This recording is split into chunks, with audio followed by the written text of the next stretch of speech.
வணக்கம்.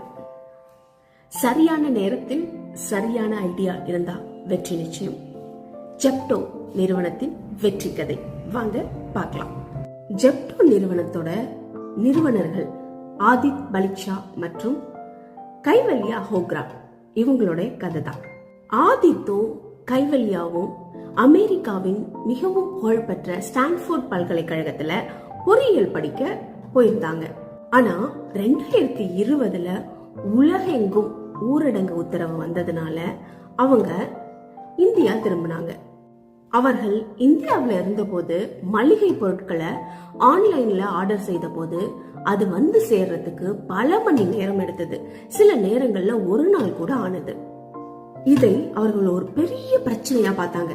அதன் விளைவு மளிகை பொருட்களை 10 நிமிடத்துல டெலிவரி செய்தால் என்ன? அதுதான் ஜெப்டோ என்ற ஐடியா. 10 நிமிட டெலிவரி அப்படின்றது ஒரு சாத்தியமற்ற விஷயமா இருந்தது. அது யாருமே நினைச்சு பார்க்க முடியாத ஒரு விஷயம். இத சொன்ன போது எல்லாரும் சொன்னாங்க, இது நடக்கவே நடக்காது, இது சாத்தியமற்றது அப்படின்னு சொன்னாங்க. சில பேர் இதோட லாஜிஸ்டிக் செலவு அப்ப ரொம்ப அதிகமாகும் அப்படின்னு விமர்சனம் செய்தாங்க. ஆனா இந்த 2 இளம் தொழில் முனைவோரும் அவங்களோட ஐடியாவில் ரொம்பவே உறுதியா இருந்தாங்க. அதற்காக தங்கள் கல்லூரி படிப்பை நிறுத்திவிட்டு தங்கள் சேமிப்பு பணத்தை முழுவதையும் அதில் போட்டு தங்கள் குடியிருந்த வீட்டில் இருந்தே அதை தொடங்கினாங்க. ஒவ்வொரு டெலிவரியோட செயல்முறையையும் நுணுக்கத்தையும் கண்காணித்து வேகத்தை எப்படி அதிகப்படுத்தலாம், செலவை எப்படி கட்டுப்படுத்தலாம் அப்படின்னு விடாமுயற்சியோட ரொம்பவே உழைச்சாங்க. இதுல ஒரு சிறிய டாக் ஸ்டோர்ஸ் அமைச்சு அருகில் உள்ளவர்களுக்கு விரைவாக டெலிவரி பண்ணும் ஒரு வழியை கண்டுபிடிச்சாங்க. இதுல அவங்களோட அந்த சேவையின் சர்வீஸோட வேகம் மக்களை ரொம்பவே வியக்க வைத்தது. மக்கள் மத்தியில ஜெப்டோ நிறுவனம் ஒரு பெரிய வரவேற்பை பெற்றது.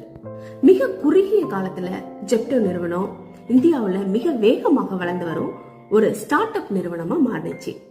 வெறும் 19 மற்றும் 20 வயதை உள்ள இளம் நிறுவனர்கள் சுமார் ரூபாய் 1000 கோடிக்கு மேலான தனிப்பட்ட சொத்து மதிப்பை உடைய இந்திய கோடீஸ்வரர்கள்ல ஒருவரா உருவாயிருக்காங்க.